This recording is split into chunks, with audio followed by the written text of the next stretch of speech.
It grows. You grow up quicker if you allow it. If you do the things you're supposed to do and allow yourself to grow in these positions, you grow up quicker than you would out in what I would call the civilian world. Imagine spending 2 decades in the military and then trying to re-enter civilian life. It's not really easy. However, if you do it correctly, it can lead to a very fulfilling life. Our guest today is Lambert III. And aside from having over 2 decades in the military, Guinness World Records, and a positive outlook on life, he also has one heck of a glorious beard. Get ready for love, laughter, and a look back in time. This is The Glorious Beard. Welcome to The Glorious Beard. Today we're going to have a look at many things, but as it's Valentine's Day this month, I thought it would be great to hear from one of our executive producers. The love story between him and his wife is kind of amazing, and we thought that you would really enjoy it. So here now is our executive producer, Damian Miller, and his wife, Ashley Miller.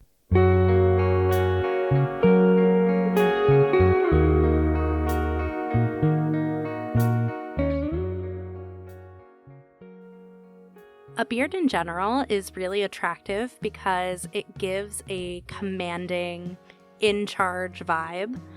I feel like it's also a lot of effort and time and commitment to maintain a nice beard. So having a beard sort of immediately makes it seem like you have those qualities. So that was my wife answering the question of what is attractive to her about beards. So for Valentine's Day this year, I wanted to showcase a woman's opinion of what makes a beard so great, why women love them, and in particular what my wife loves about my beard. To kick this off, I should probably point out a little bit of a backstory. We met online in the throes of COVID. Both of us weren't expecting to be here at that point for sure, but what started off as a flirty online fling quickly turned serious after we met each other for the first time. We spent a weekend in an Airbnb, and during that weekend we would both later recount that it just felt different. Problem was, we lived 5.5 hours away from each other. My wife and I somehow saw each other every weekend once we started dating. She did do most of the driving as I was the one working second shift at the time, and she would just uproot herself every weekend just to see me. Now, that's a lot of commitment, much like growing a beard. However, we're going to fast forward 7 months, and I moved in with her in the middle of the summer of 2021, and in 2023, I proposed on a family vacation to Tennessee after scaring the crap out of her on a guided 4-wheeler ride through the Smoky Mountains. I will do a segment on that at some point because that is one of the funniest stories I could ever tell. Then, in October of 2024, we were married in a costume wedding, and I promise we will post some of those pictures up on our Instagram. Anyways, we have to get back to the task at hand. I wanted to know more about her beard fascination. Why a beard? I mean, let's be honest, a beard is kind of like makeup for men, where it can enhance or create the appearance of a strong jawline. It can attract your attention up to features that have more facial real estate like your eyes. Everyone looks better with a beard. I couldn't have said it any better myself because it's true. I do have more beard product than I do skincare, so I would hope that it is clean and well maintained. I mean, there was a point where I had over $300 worth of beard care product just sitting on my dresser. I know that sounds like a lot, but like she just said, it's makeup for men, and I know some women who have had more than that in just foundation, so let's not judge, okay? I've always wondered, and I never really asked, what about my beard is so attractive to her in particular? What's so nice about your beard is how full it is. That is like my favorite thing about it. It really makes you look your age rather than being baby-faced. It's well maintained, it's fun to play with, really clean, well-groomed, and it really enhances your jawline. I mean, I really can't argue with her there. If I didn't have a beard, I'd look like a 20-year-old man-child, and I can promise you nobody wants that. Now, we all know beards come in all shapes and sizes, so I wanted to know what her preference of beard was for me. A question I definitely should have asked before going on the 5-year mark of our relationship, but also if I didn't have a beard, what else would you want to see me try? I love all beards, but if I really had to choose, I would definitely pick a full beard. It's just the most attractive to me, and I think that is mostly because of the air of confidence that a full beard exudes. And anytime a man puts effort into their appearance, it's really attractive. So having a nice full beard that is obviously well groomed is super attractive. Of course, I do also like when you have a closer trimmed beard, but if it was something other than a beard, I think I would want to just kind of see what just a straight up mustache would look like, just because I'm so curious, but I would need you to grow the beard back immediately. I can say with all confidence, a mustache does not look good on me, nor does a goatee. I may look like my dad, but I think my dad's the only one that can pull that one off. But I can promise this.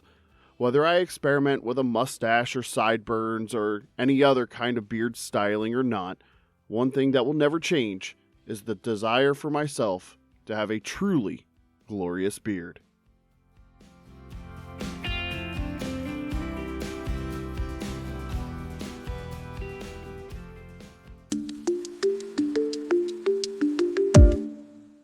Life can take some quite interesting turns. It can lead us through some good times and some bad times. It can be complicated, messy, and full of surprises. But ultimately, life has a way of steadying and putting us exactly where we need to be. Louis Lambert III, a career Army veteran and Guinness World Record holder for the world's longest mustache chain, has led a life that has had many interesting turns and led him to many different places. His life began in a candy store, and from there, he traveled to practically everywhere he ever wanted to go. But that journey was full of some surprises and unexpected events along the way, even from childhood. There's an 18-mile island strip right off the coast of New Jersey called Long Beach Island. And I grew up on Long Beach Island or just off of the bridge and traveled on to Long Beach Island most days. My dad owned a candy store. So when you talk about, you use that terminology, kid in a candy store, I was a kid in a candy store, to the point that my mom likes to tell me that when they brought me home from the hospital, they brought me straight to the candy store. And instead of putting a pacifier in my mouth, they fed me vanilla saltwater taffy. So I've been eating candy since I was 3 days old. Good, bad, or indifferent. That's just the way it happens. Right. So my dad's candy store was opened, every, whatever it is, May to September, that kind of summer transitional holidays kind of season. So every day from May till September, I was kind of let loose to go surfing and skating and whatever, all the way up until about 14-ish or so, I think, is when my dad got rid of the candy store. For Louis Lambert III, life began in what's considered a dream for many children. His father owned a candy shop. He spent his days as a young boy doing the things he loved to do. He surfed, he skated, he ran his way through his childhood in Long Beach Island, New Jersey. And for some people, that's all they would ever need. My sister she doesn't live in the same town, but she still lives in New Jersey. She's a teacher. Like, I didn't see a lot of people leave.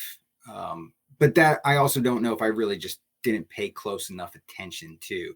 But, it wasn't small enough. There was tons of different store, your supermarkets and your kind of like Walmarts and whatever, convenience stores and whatnot, that I think people just kind of tended to work in those kinds of things. I still got friends that still work as bartenders and waitresses and things of that nature, still in the same areas, still in the same places that they worked at when I lived there back in, the mid to late 90s. Everyone has those moments in life that take it and turn it completely on its head. For some of us, those moments take the form of a first kiss, the first time we had a certain food, a trip to Paris, or the first time that we saw The Godfather. For Lewis, this took the form of something very different. According to Pew Research, roughly 37% of Americans never actually leave their hometown. For Lewis, though, he was a man who couldn't and wouldn't stay put like many of his peers. Life had other plans for Lewis, and he would unfortunately fall in with the wrong crowd and inevitably find himself on a very different path than he had ever anticipated. And because I had gotten into substances and hanging around with people that I shouldn't have been hanging around with, I got in a fight with my dad, kind of got kicked out of the house. I went out, had a very bingeful, bad evening, and needed someone to pick me up. And the only person I could call, because my dad already kicked me out of the house, was my mom. And my mom kind of said, "I'll come get you." And at that point, I had a stepdad too. My stepdad had grown up through the Marine Corps. And so she was like, "I'll come get you, but the stipulation is you're going to a military recruiter the next day." So I wouldn't say I foresaw it at all. In fact, if you go back and ask any of my teachers, they would have never thought that, one, that I would join the military, two, that I would make it a career. Many of us can feel overwhelmed coming out of high school, not knowing what's in store for us. Will it be a big job, time spent at university, or perhaps something a bit more intense? Life after high school would take a slow but drastic turn for Lewis. He would spend one more month at home, all before shipping off to basic training. In basic training, while that wasn't the most life-changing part for him, he learned one very important rule about being in the military. So for me, you can kind of still see I have large holes in my ears. They're small now. They were 5/8 of an inch, and I had gauges all the way up my ears. And so I learned really quick just to keep your mouth shut, right? Don't say anything. Don't draw any undue attention to yourself, right? So, and in basic training, you're just trying to survive, right? You're just trying to survive so you can get to your schooling and then get to your first unit. And then that's kind of where life really begins once you get to your first unit. And so, I kind of just said, keep your mouth shut, do what's told of you. And that's kind of what happened. Like, the drill sergeants didn't even notice that I had holes in my ears until graduation. And they're like, "Oh my God, if I'd have known that, like, you would have had such a harder time." And I'm like, that's why I kept my mouth shut. That's why I didn't say anything. Following his time in basic training, Lewis would be placed into Army communications and would spend much of his time in his Army career overseas. It was during this time that he realized that while this may not have been what he had expected to be doing with his early adult years, it was exactly what he wanted to be doing with his life. So I got really, really lucky. I did communications in the military. And so the first unit that I got stationed with fell under what's called USASOC, or United States Special Operations Command. So I fell under that umbrella, which is really the best thing that you could hope for, right? It's not like what people hear of, like, the 82nd Airborne Division, or, like these huge, big regular Army units. It just wasn't like that. So it was much tamer and much easier. And if I had gone to one of these larger scale units, I can't say that I would have made it a career. But being in more specialized units that offer, I think, much more opportunities, I think that it gave me, I don't know if the purpose is the right term, but it just made it easier and more palatable for me to consider it, more long term. There is quite the big difference between time served in the military and time spent in deployed combat. Many military officers and personnel never see deployed combat. In fact, the research varies, with some saying 10%, while others say that up to 29% of veterans say that they've used their weapons in deployment. In his military service, Lewis saw a little bit of everything, and the military took him for quite the crazy ride. Coming up, Lewis travels the world, gains unique experiences, and discovers things about life he never imagined possible. Stay tuned. We'll be right back.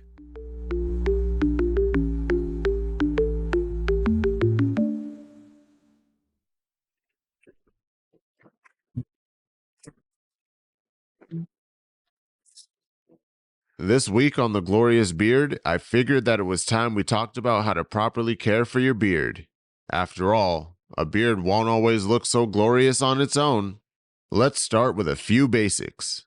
Use a gentle beard shampoo or cleanser a few times a week for a proper cleaning. Regular shampoos can rid your beard of its natural oils, leaving it dried up and itchy, so stick to something specifically designed for beards. However, just like washing your hair, overdoing it can have nasty and flaky results, so be sure to stick to 2 to 3 times a week.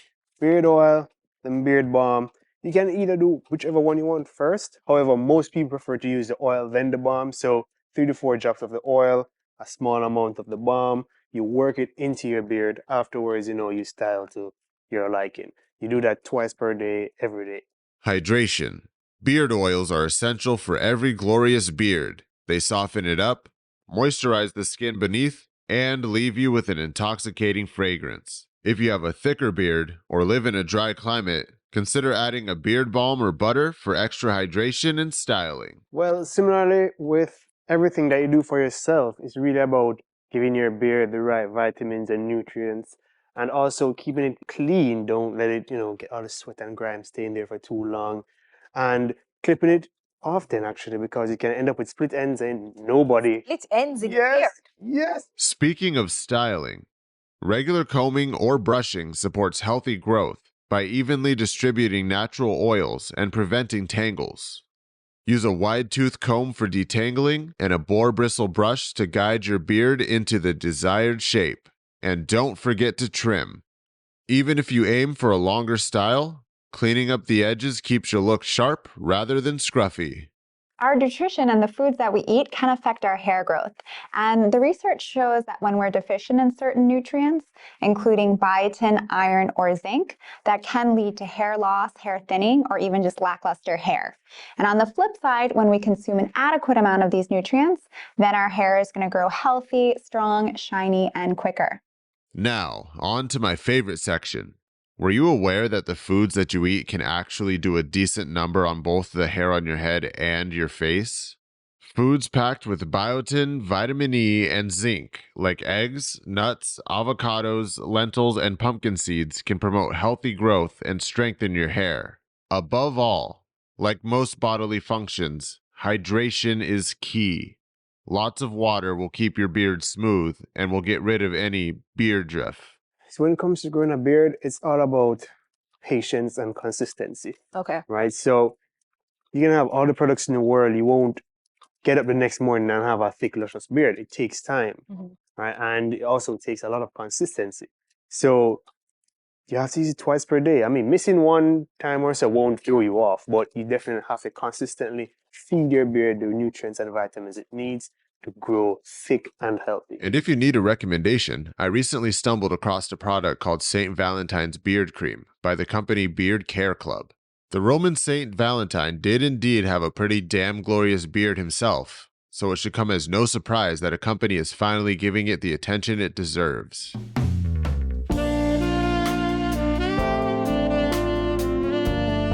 St. Valentine Beard Cream is woodsy with herbal elements and some really different top notes like Colombian coffee, caramel, peppermint, lavender, and bergamot.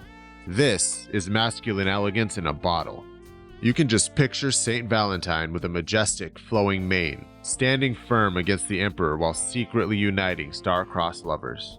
That beard is pure symbolism for wisdom, faith, and the patience to handle all those lovesick couples.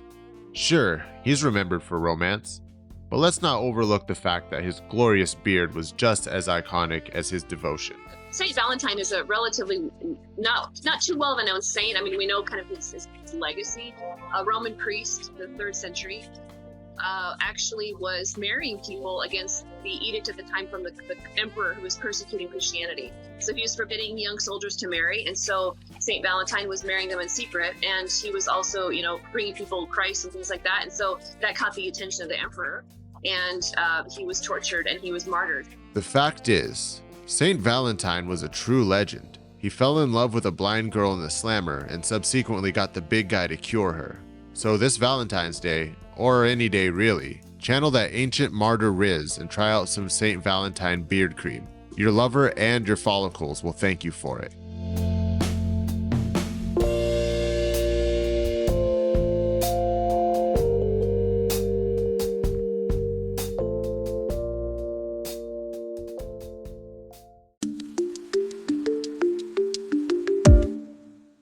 Welcome back. Research suggests that the average length of military service for any soldier is roughly 7 to 8 years, with many going into reserves after their initial enlistment. Growing up at the beach in New Jersey, surfing and skating and kicking around with friends from high school, one never imagines a retirement from such a thing. But for Lewis, he ended up making a life out of it. I moved 9 times in 21 years, I think. Quick math. I mean, most people don't move that many times in their life, let alone every time you switch from unit to unit, position to position. It's the equivalent of changing jobs, right? So most people don't even change jobs a few times in their life. So in 21 years, I changed jobs 9 times, or at least duty assignments 9 times, jobs even more than that. So it grows. You grow up quicker if you allow it. If you do the things you're supposed to do and allow yourself to grow in these positions, you grow up quicker than you would out in what I would call the civilian world. Lewis spent nearly 1/3 of his time in the military deployed in combat. He got to see many places that he never would have seen otherwise. But like many of his brothers in arms, it took a real toll on him. Sometimes the toll is easily seen in physical impairment. Sometimes it's hidden and locked away in the mind. And sometimes we can recognize it in our family and friends who have been through the unimaginable. And it affects everyone who has been through it in its own way. When our heroes return to our suburbs and cities, our neighborhoods and communities, they aren't always properly prepared for what awaits them. I've been to more countries than I could even ever had imagined going to. So lots of countries in Asia and Southeast Asia, Philippines, Thailand, Singapore, Malaysia. There's a movie called Entrapment, but with the Petronas Twin Towers, with that bridge that goes across. And so I've been to that. I've actually gotten to go up and traverse that bridge. And so I've gone places that I don't think I would have ever had the opportunity to go to. All paid for by Uncle Sam, right? It's all mission related. So I think that's some of the coolest stuff is I got to go on small man missions, and I got to go to places that I just don't think that I would have ever gotten to go, and see things that I don't think that I would have ever gotten to see, or maybe I would have gotten to see some of them, but I don't think I would have traveled or been as well traveled as I am currently. Right.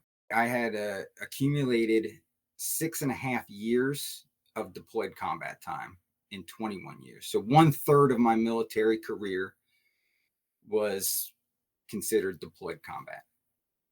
So that takes a toll on how your brain processes information, right? So I still treat everything like it's a threat. My body there's just no untraining that mentality now. So like if I see things, for instance, if I'm driving and I see garbage or piled up stuff on the side of the road, my brain thinks switch lanes.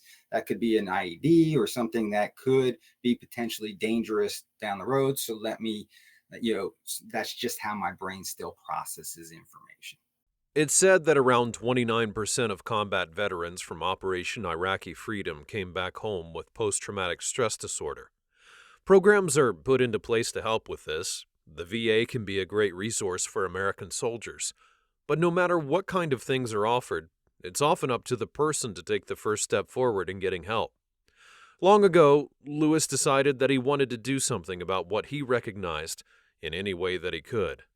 Whether you're like me, you come from a military background or maybe a first responder background, or even not, just you're looking for some kind of group to, belong to. It's why people join like motorcycle clubs and things of that nature. It's that same thing. You're looking for other people that have same like-minded interests to kind of collaborate with and hang out with. And so that's why they have some of these beard and mustache clubs. That's why they do these beard and mustache competitions, not only for that, but also to raise money and awareness for different charities. There's not a beard or mustache competition out there that doesn't support some form of a charity with the they don't collect the money for themselves. They collect it for charities. The military and combat veterans are forced to deal with difficulties that many of us in the civilian world could never even imagine. Everyday life can be a fight that's harder for them than any enemy that they faced on the battlefield. And coming up, Lewis tells us how he copes with life after the military in what he calls the civilian world, and his life takes an amazing turn once again. This time, thanks to some glorious facial hair. Stay tuned to The Glorious Beard.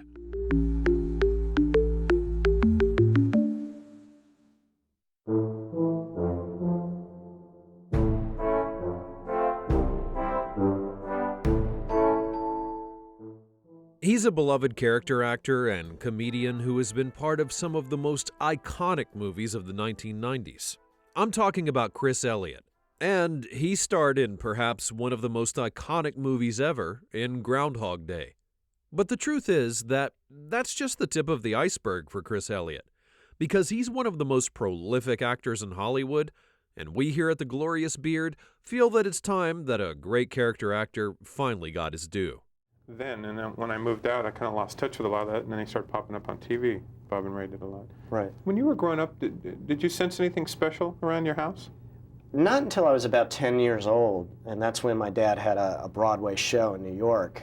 Up until then, I knew that he was in the business, but it didn't seem out of the ordinary to me. I think I just assumed, yeah, some other kids' dads must be also.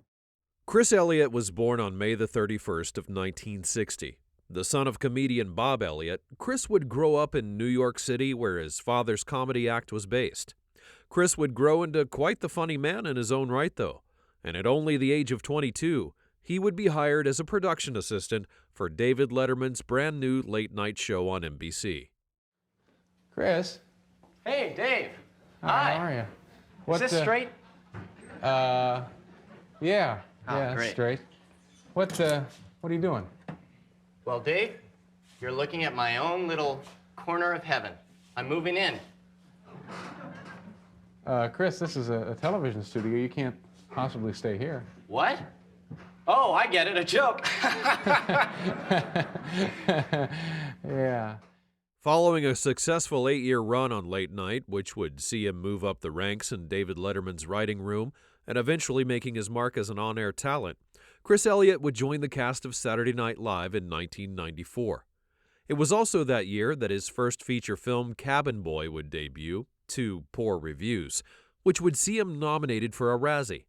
But before all of that, in 1993, he would star in a movie supporting Bill Murray that would go on to become legendary in the annals of American cinema.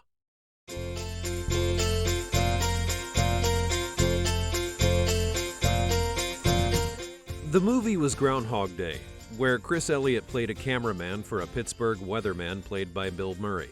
In the movie, most of America would get a taste of Elliott's legendary bizarre mannerisms and humor for the first time. He was awkward, weird, and kind of lovable, making for the perfect foil to Murray's sarcastic, jerky lead. This movie would springboard Chris Elliott's career, leading him to his own television show and very famous recurring roles on shows like King of the Hill and the famed character of Roland Shit on the critically acclaimed sitcom Schitt's Creek, which had an all-star cast.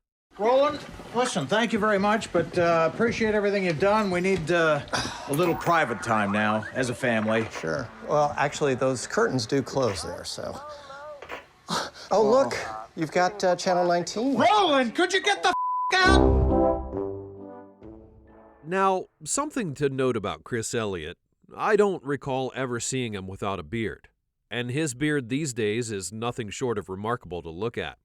It's not exactly pretty, but then again, not much about Chris Elliott is. But it is all over the place, kind of like Elliott himself. He clearly seems to do very little to groom it. It sticks out everywhere and is often very unkempt. But one thing that can be said for Elliott's beard is it's the perfect metaphor for the man. His beard is every bit as bizarre to look at as he is to watch do his comedy. And you don't know what it's going to do or what to expect. And that's exactly what you get from Chris Elliott. Every movie, every role, you get something that you just didn't expect. What the hell has happened to our culture? That's all I can say. Really? You're that? What the hell has happened to me? Look at me. What am I? I'm 51 years old. I'm still out here tap dancing for my supper. I can't believe it. Chris Elliott is a bizarre comedian with an equally bizarre sense of humor. But his movies and roles are absolutely the stuff of legend. And while I wouldn't exactly call his beard glorious, his beard is certainly a perfect fit for both him and his style. Just as out there and bizarre as he is himself. And sometimes that can make a man more glorious than the beard that he sports.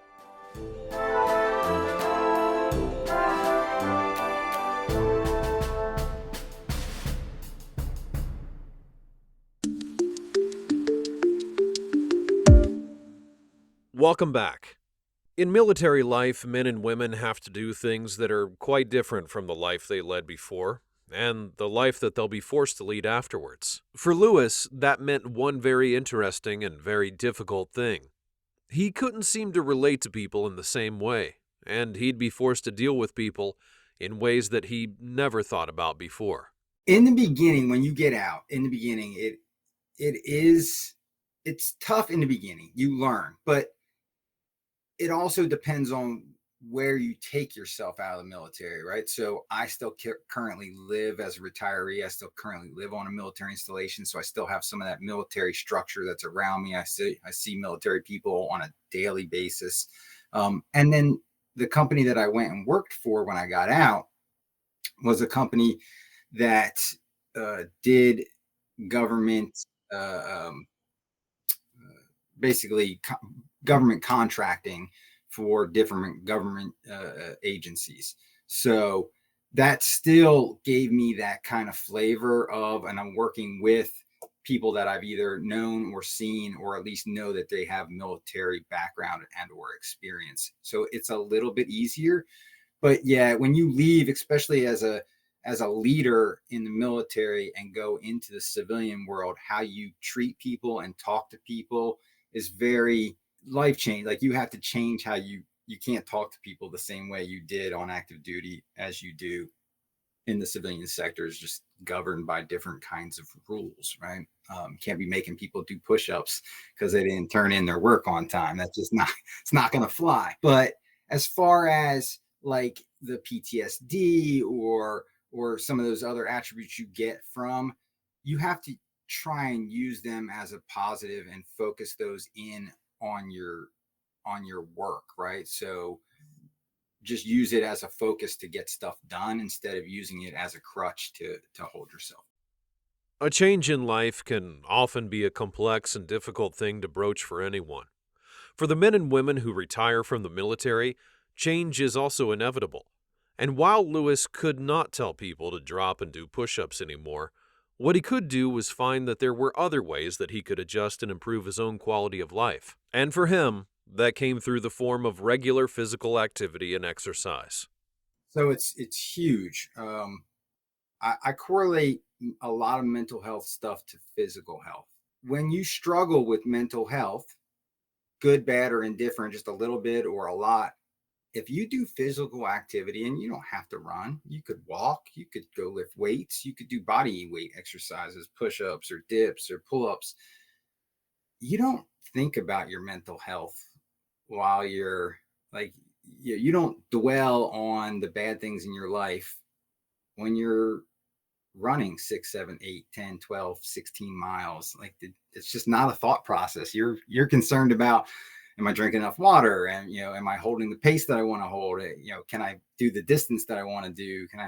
But you're not thinking about, depression or, things that ail you. They just, for me, they're just not there. So I'm a huge advocate for physical exercise, especially when you struggle mentally. I try and tell people like, oh, I hate to run. You run all the time. I can't do that. I hate to run. I don't like to run. I'm decent. I can do it, but I don't wake up every morning and like, yay, let's go run, 7 miles today. No, I use false motivation, or I find extenuating circumstances to focus on to kind of force my hand, right? A great handlebar mustache is not the most common of facial hair these days. And if you don't have a friend that's into Western movies or steampunk, there's a good chance that you've never actually seen one in person. For Lewis, his mustache and facial hair are awesomely impressive when you see him, award-winning even. But growing that handlebar mustache and beard was actually a very recent development.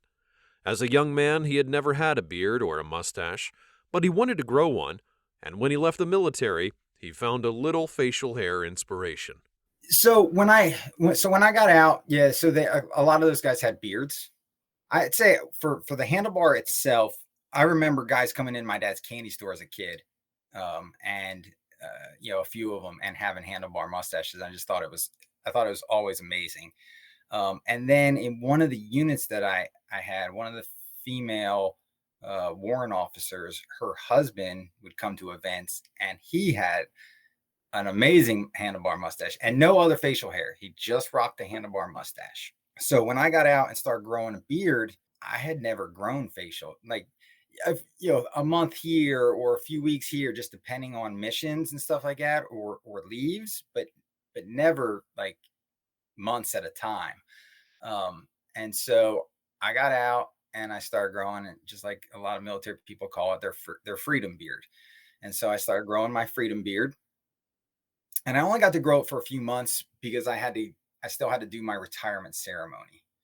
And so retirement ceremony came, I shaved everything off, retirement ceremony over, restart growing again. So it was only a few day transition between having a beard, not having a beard, starting to grow a beard again. And so once it got 3-4 months and I could start to form a handlebar mustache, even with a beard, I kind of always did. But it's a learning experience when you've never done a handlebar mustache before, figuring it out and traversing how to style it, how to pre-style it and get it that way and start shaping it so that it starts doing it more naturally, is lessons that took way farther down the road. But so I grew my beard for about a year.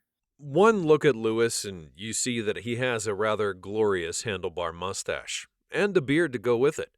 It's something that's created a sort of identity for him. But in his opinion, his beard, which he's gone back and forth with over the years, has a very different effect on people that he meets. He sees the handlebar mustache as a warm and inviting placement on his face. His beard, however, can sometimes get a very different reaction. My opinion is you're less approachable, maybe, right? Because when I went straight mustache, then I was like, people would approach me left and right. And so, yeah, it catches you off guard at first, but then you kind of have to tell yourself, like, this is the lifestyle that you're bringing upon yourself. If you're going to have a handlebar mustache, people are going to notice it, and people are going to come up. They're going to want pictures. Luckily, no one's ever asked me to touch it. These days, social media is huge in the lives of the average American. They use it for everything from posting about their feelings to dance routines to bringing attention to causes and personal concerns that they're passionate about. Lewis understood the power of social media early on, and he decided to use it for good. One of the most simple ways to improve your mood and mental health comes in the form of looking good. The term look good, feel good is no more prevalent than on Lewis's Instagram, where he focuses heavily on mustache and beard care, as well as physical activity and enjoying the daily privilege of making yourself look great. But he also knows that simply being there for someone can make a really big difference. If you're struggling, you want to find someone that's a good listener, right? You don't want to go and talk to, your buddies and your girlfriends or your parents or your siblings that are going to criticize you or not let you finish your sentence before, interjecting their thoughts. That's not the person that you want to reach out to. You want to reach out to the person that's going to let you talk about whatever you want to talk about, and then decipher if you're looking for advice or if you're just looking for someone to listen, right? Because that's different. People, especially first responders and your military people or your people that have PTSD, that have gone through something very traumatic, don't want unsolicited advice. They want either advice, and they'll specifically ask for it. They'll say something along the lines of, hey, this is how I'm feeling. What do you think? Or can you help me through this? But if they're just talking, let them talk. And if they have a question at the end or they want something at the end, they'll let you know. So make sure you talk to the right person. Make sure you pick someone, even if you pick someone outside of your close-knit circle, but it's someone you know that will listen. Speak to that person.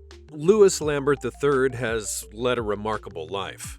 From beginning at the candy store as a child to a military career that took him all over the world, and now a Guinness World Record holder who's also got an award-winning righteous handlebar mustache and glorious beard. If you're looking for a boost of positivity in your life, beard and mustache grooming tips, or just a really cool person to follow, you can find him on Instagram at jumpmaster_EDC.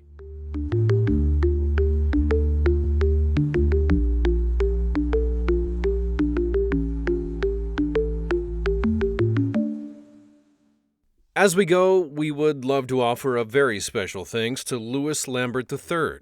We celebrate his decades of military service, his Guinness World Records, and his ambitions to make the world a better place. Our production director on this episode was Bob McCoy. Associate producers included Damian Miller and Joseph Kay. Our fantastic writers for the episode were Joseph Kay, Ian Schwalberg, Damian Miller, our phenomenal intern Kayla, and probably a handful of other people that I've forgotten. I apologize for that. The people who made this episode sound really awesome in the editing room were Natalia Rodriguez Toledo, Damian Miller, Bob McCoy, Mimi Lopez, and Squid. The smooth voice talents that you heard today were courtesy of Will Hoskins, Damian Miller, Ashley Miller, and Bob McCoy. The Glorious Beard is a production of JXB Media, a subsidiary of Top Secret Television Productions. Be sure to like, share, subscribe, follow, and whatever other fun stuff that your podcast platform provides in order to help us out. Thanks for listening, and we'll see you next time.